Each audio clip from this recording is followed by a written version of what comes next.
Hello students, welcome to our channel mister physics.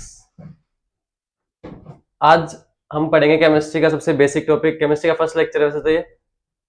आज हम chemistry का सबसे बेसिक चैप्टर जो है पीरियोडिक टेबल, जो ऑर्गेनिक, इनऑर्गेनिक, फिजिकल तीनों का ही बेसिक एक तरीके से ही लगा लो, है ना। तो आज हम सबसे पहले कवर करेंगे सबसे बेसिक, जो हर चैप्टर में काम आने वाला है। क्या है वो? Periodic table. ठीक। तो पीरियोडिक टेबल के बारे में सबसे पहले बात करी थी किसने? डोबर्नियर ने। ठीक। मतलब डोबर्नियर ने सबसे पहला लेक्चर दिया था इसके ऊपर। सबसे पहली जो इन्वेंशन थी वो डोबर्नियर की थी। तो डोबर्नियर ने कहा क्या था?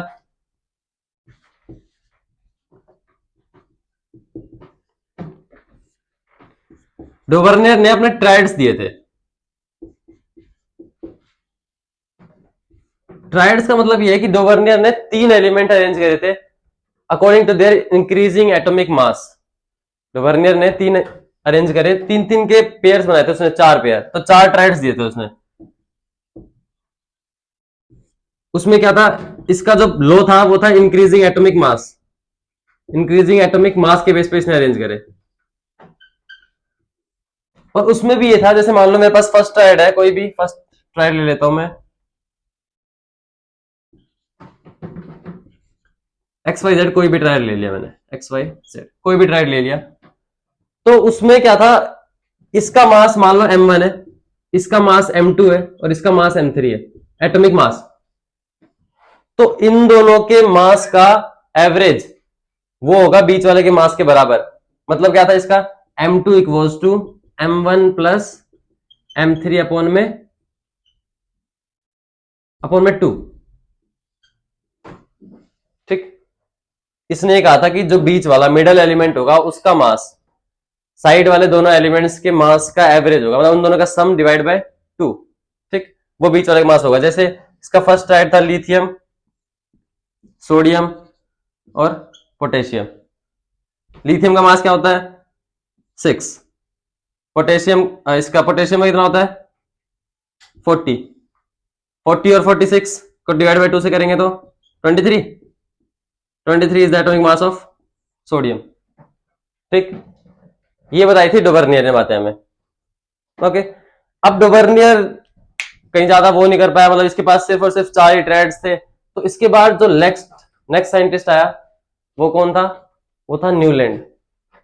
ठीक। न्यूलैंड ने क्या कहा? न्यूलैंड ने दिया अपने लॉ ऑफ ऑक्टेव्स, मतलब उसने अरेंज करे 8 एलिमेंट्स एक साथ, वो भी इंक्रीजिंग एटॉमिक मास के बेस पे ही। ठीक है। अब उसने 8 एलिमेंट्स अरेंज करे। उसने किस बेस पे अरेंज करे? उसने ये कहा कि every 8th element has the property of its first element. हर 8वें एलिमेंट की प्रॉपर्टी पहले जो अगला नेक्स्ट वाला एलिमेंट आएगा उससे मैच करेगी। ठीक। उसने ये बात कही। इसका स्क्रीनशॉट ले लेना बेटा।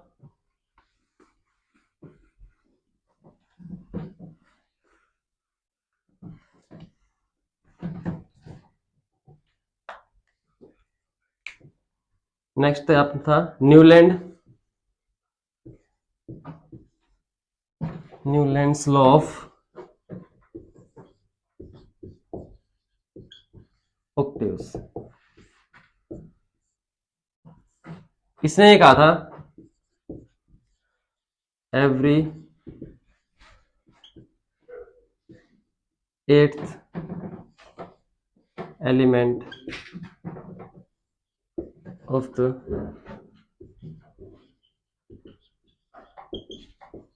periodic table, property of every 8th element, property of every 8th element of the periodic table resembles to the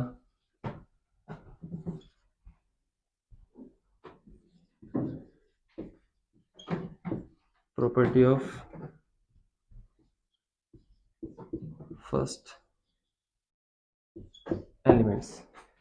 ठीक। फॉर एग्जाम्पल अपने पास सबसे पहला जो था lithium, beryllium, boron, carbon, nitrogen, oxygen, fluorine, neon. उसके बाद से then sodium, magnesium, aluminium, silicon, phosphorus, sulphur, chlorine, बताओ क्या आएगा? अरे आर्गन, ठीक। और उसके बाद इसने क्या करा था? आर्गन के बाद पोटेशियम, देन कैल्शियम, ठीक। इसने ये कर, अब इसके ऊपर एक और था अपने पास, हाइड्रोजन और हीलियम, है ना। इसने ये 20 एलिमेंट्स अरेंज करे थे सिर्फ अकॉर्डिंग टू देयर इंक्रीजिंग। इसका भी लॉ एक ही था, इसका प्रिंसिपल है इंक्रीजिंग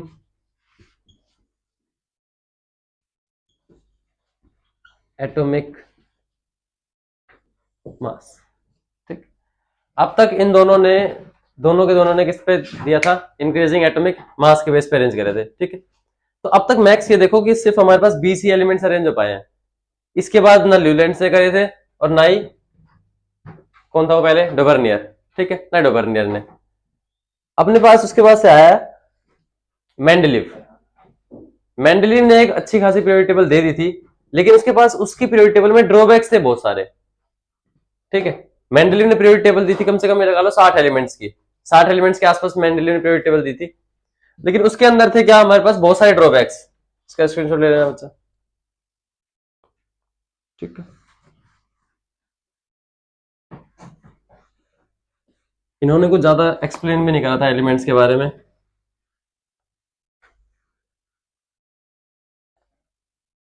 सबसे पहली जो पीरियोडिक टेबल बनाई थी एक तरीके से ज्यादा एलिमेंट्स को लेके, वो बनाई थी मेंडलीव ने।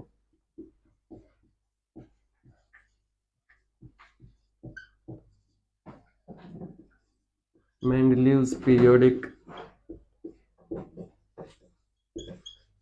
टेबल, ठीक। मेंडलीव ने कहे थे, मेंडलीव का भी लो सेम लो था, इसका भी पीरियोडिक ले जो था वो सेम था। क्या था? Increasing atomic mass. बट इसने गलती क्या करी? इसने ये करा कि जो सेम प्रॉपर्टी वाले एलिमेंट्स थे ना, जितने भी सेम प्रॉपर्टी वाले एलिमेंट्स थे, उनको इसने एक ही डब्बे के अंदर, एक ही बॉक्स के अंदर रख दिया। तो अब इससे ये कमी थी कि जैसे मान लो इन फ्यूचर हमें और एलिमेंट मिले सेम प्रॉपर्टी के, तो हम उन्हें कहाँ रखेंगे? उनके लिए जगह नहीं छोड़ी इसने उस पीरियोडिक टेबल में। ऐसी बहुत सारी थी, जैसे इसने ये कहा था कि एक इसका ड्रॉबैक ये भी था, इक्का एल्यूमिनियम और इक्का सिलिकॉन।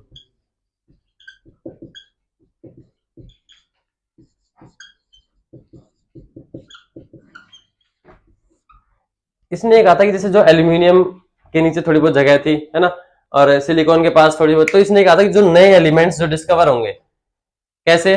जो एल्यूमिनियम की जैसी प्रॉपर्टी होगी या फिर जिनकी सिलिकॉन जैसी प्रॉपर्टी होगी, तो उनका नाम हम ऐसे रख देंगे इक्का एल्यूमिनियम, मतलब उसके आगे एक प्रीफिक्स लगा देंगे इक्का, ओके।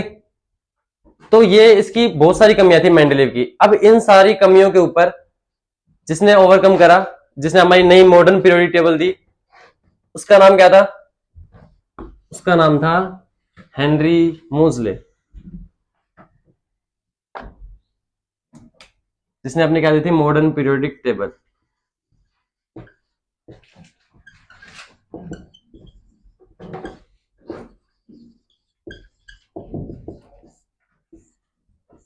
अब तक तो जो चीजें थी वो हमने 10th में पढ़ रखी थी, इससे ज्यादा एक्सप्लेन नहीं कर रहा था, क्योंकि 10th वाली चीजें हैं वो तो नॉर्मल बेसिक था बहुत ज्यादा।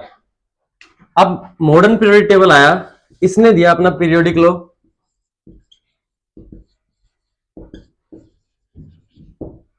Increasing atomic number. जो अपना मॉडर्न पीरियोडिक लॉ है वो क्या है? Increasing atomic number. मतलब इसने जो सारे एलिमेंट्स थे वो अरेंज करे इंक्रीजिंग एटॉमिक नंबर के बेसिस पे, ठीक है।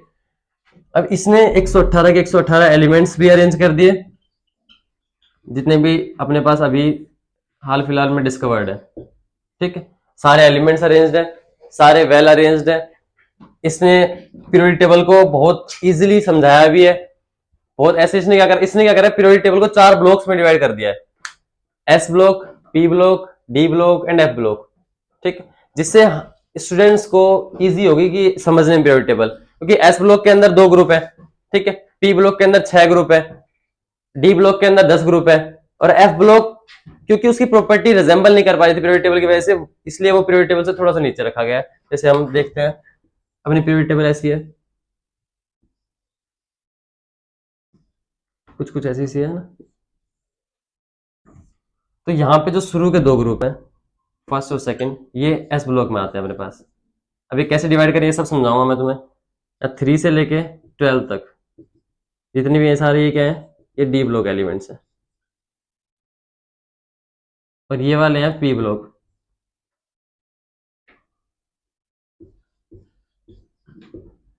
ये 13 से लेके 18 तक, ठीक है। अब ये है नीचे एफ ब्लॉक के, इसके अंदर 2 पीरियड्स हैं अलग। वैसे तो हम कहते हैं कि पीरियोडिक टेबल में कितने पीरियड्स होते हैं, टोटल पीरियोडिक टेबल में कितने पीरियड है, 7, और ग्रुप 18 है ना। अब मेन बात यह है कि एस ब्लॉक बना कैसे, S block, D block, P block, जो एलिमेंट्स इनके अंदर है वो इनके अंदर ही क्यों है ना। तो ये सब अरेंज हुए थे इनके इलेक्ट्रॉनिक कॉन्फ़िगरेशन के बेस पे। अब electronic configuration is the main thing. Electronic configuration सबको आनी चाहिए, और वो भी बहुत अच्छे से आनी चाहिए। तो अपन अब सीखेंगे electronic configuration of every element, क्योंकि इलेक्ट्रॉनिक कॉन्फ़िगरेशन का हर चैप्टर में यूज है। जहां तक केमिस्ट्री पढ़ते जाओगे ना, वहां तक इलेक्ट्रॉनिक कॉन्फ़िगरेशन का यूज आएगा, और इलेक्ट्रॉनिक कॉन्फ़िगरेशन सबको बहुत अच्छे से आनी चाहिए। ठीक है स्टूडेंट्स, अपन अब सीखते हैं थोड़ी बहुत इलेक्ट्रॉनिक कॉन्फ़िगरेशन।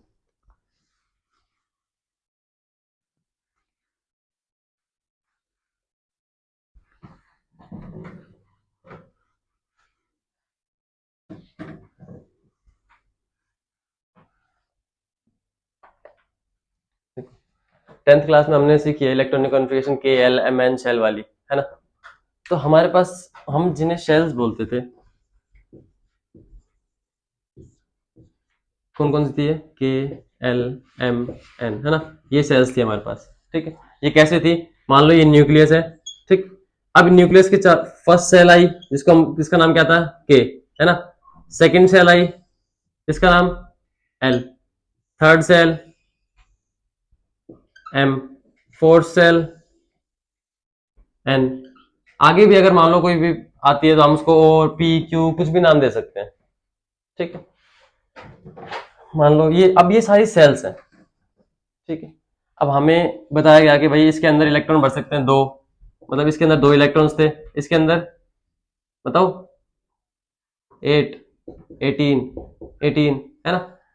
तो ये इलेक्ट्रॉन्स यहाँ पे हैं, मान लो 2 इलेक्ट्रॉन्स इसके अंदर 8 इलेक्ट्रॉन्स,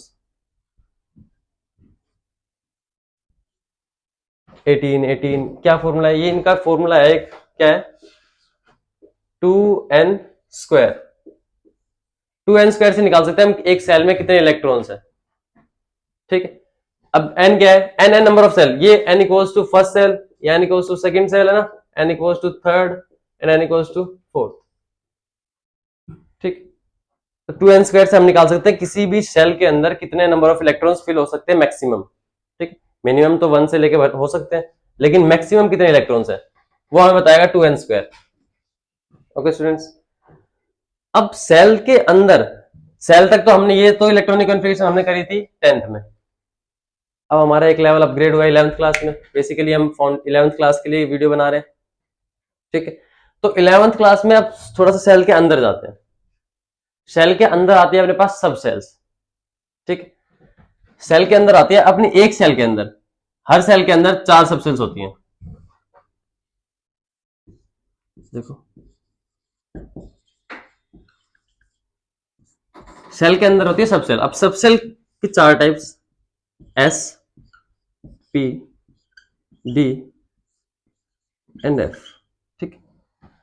अब ये हर सेल में प्रेजेंट है या नहीं है, तो ये डिपेंड करता है, ये बताऊंगा कि किस सेल के अंदर कैसे, कौन सी प्रेजेंट है, कौन सी नहीं है, कौन सी कहां तक प्रेजेंट हो सकती है ना। ये चीजें सीखेंगे हम धीरे धीरे। लेकिन तुम अभी तो देख लो, सब सेल्स है अपने पास S, P, D and F, ठीक। तो जो हमारी नई इलेक्ट्रॉनिक कॉन्फ़िगरेशन जो सब सेल के बेस पे थी, वो है अपनी quantum mechanical theory of atom में, ठीक। तो quantum mechanical theory of atoms में हमारे पास 4 तरीके के क्वांटम नंबर्स हैं। 4 तरीके क्वांटम नंबर से। पहला क्वांटम नंबर है प्रिंसिपल क्वांटम नंबर। ध्यान से सुनना।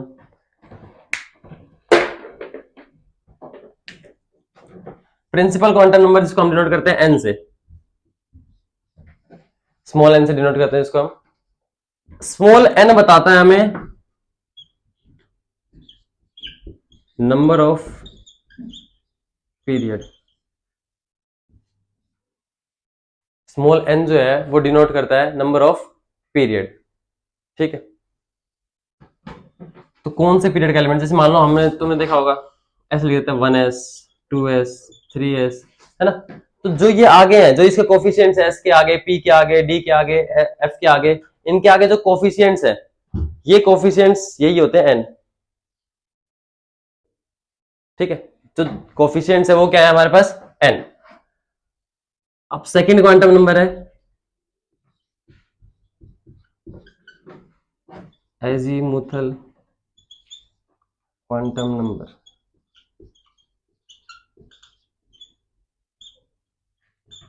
एजीमुथल क्वांटम नंबर जिसको हम डिनोट करते हैं स्मॉल एल से। एजीमुथल क्वांटम नंबर की वैल्यू जो होती है वो फिक्स होती है। एजीमुथल क्वांटम नंबर की वैल्यू फिक्स होती है, क्या, किसके लिए, ये सब सबसेल के लिए फिक्स होती है। जैसे एल फॉर एस सबसेल, अगर मैं एस सबसेल की बात करूं तो एस सबसेल के लिए एल की वैल्यू होती है 0, ठीक है। मैं इसे इरेज कर देता हूं इस साइड।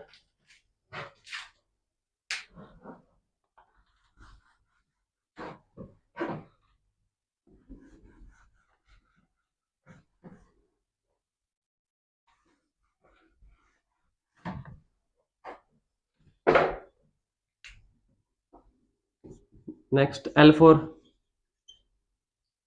पी सबसेल,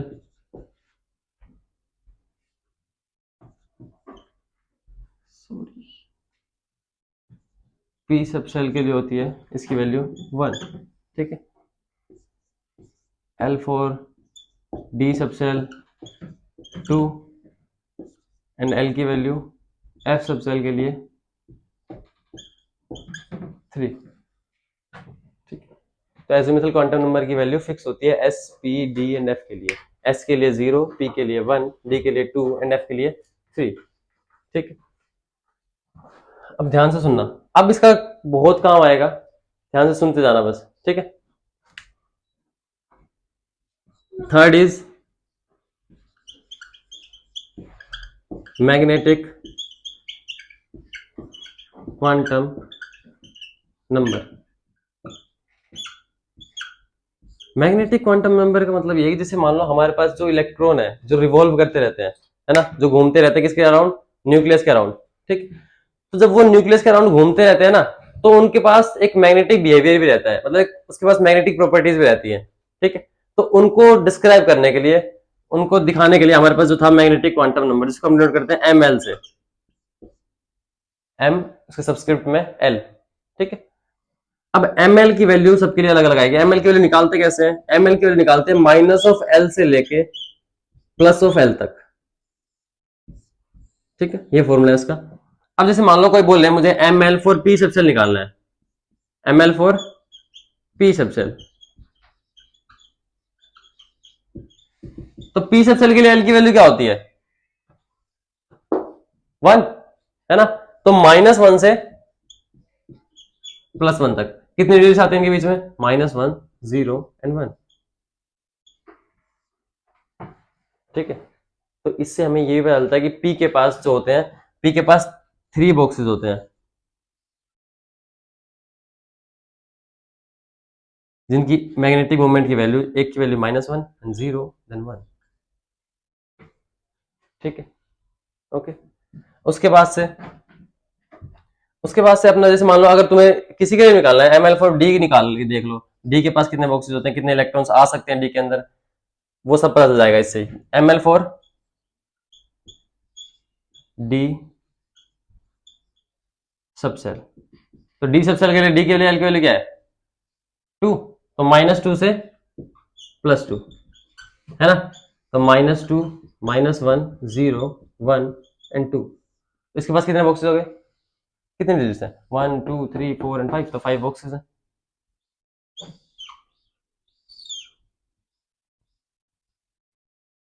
अब कोई पूछे कि maximum number of electrons in S सब सेल, पी सब सेल, डी सब सेल, एल सब सेल, एस में कितने भर सकते हैं इलेक्ट्रॉन्स, तो एस में भर सकते हैं 2 ही, क्योंकि अगर जैसे मान लो मैं एम एल की वैल्यू यहां से एस के लिए निकालो ना, तो एल की वैल्यू एस के लिए क्या होती है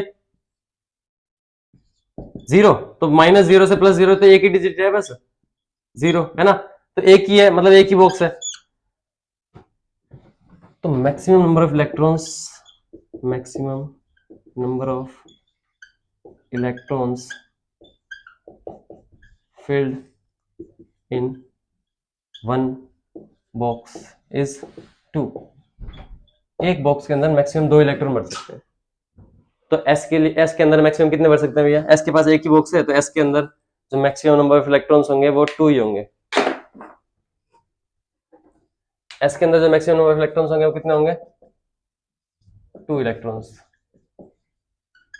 ठीक है। पी के अंदर कितने होंगे, पी के अंदर 3 बॉक्स हैं, तो मैक्सिमम इलेक्ट्रॉन्स कितने होंगे 6।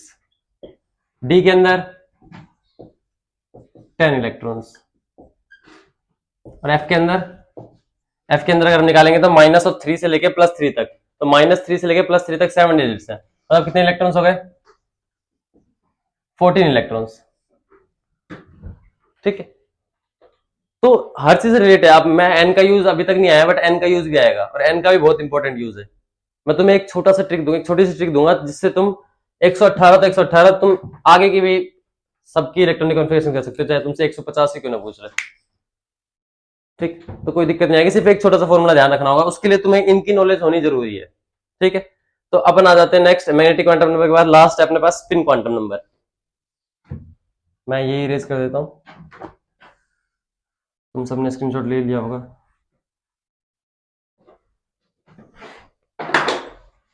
देखो नेक्स्ट क्या है अपना, spin quantum number. Spin quantum number जिसको हम डिनोट करते हैं एस से, किससे डिनोट करते हैं भैया, एस से।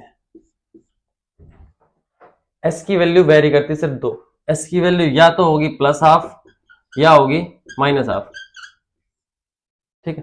क्यों, क्योंकि मैंने ये बताया है तुम्हें अभी, जो एक बॉक्स है, एक बॉक्स के अंदर कितने इलेक्ट्रॉन्स थे मैक्सिमम 2 इलेक्ट्रॉन्स है ना इसके अंदर, तो उन दोनों इलेक्ट्रॉन में से एक होगा क्लॉकवाइज और दूसरा होगा एंटी क्लॉकवाइज। तो जो क्लॉकवाइज डायरेक्शन में होगा उसकी तो स्पिन होगी +12 और दूसरे वाले की स्पिन होगी -12। इसीलिए जब हम बॉक्स में इलेक्ट्रॉन्स भरते हैं ना, मान लो एक ही बॉक्स है, तो एक का एरो अपवर्ड डायरेक्शन में, दूसरे का एरो डाउनवर्ड डायरेक्शन में।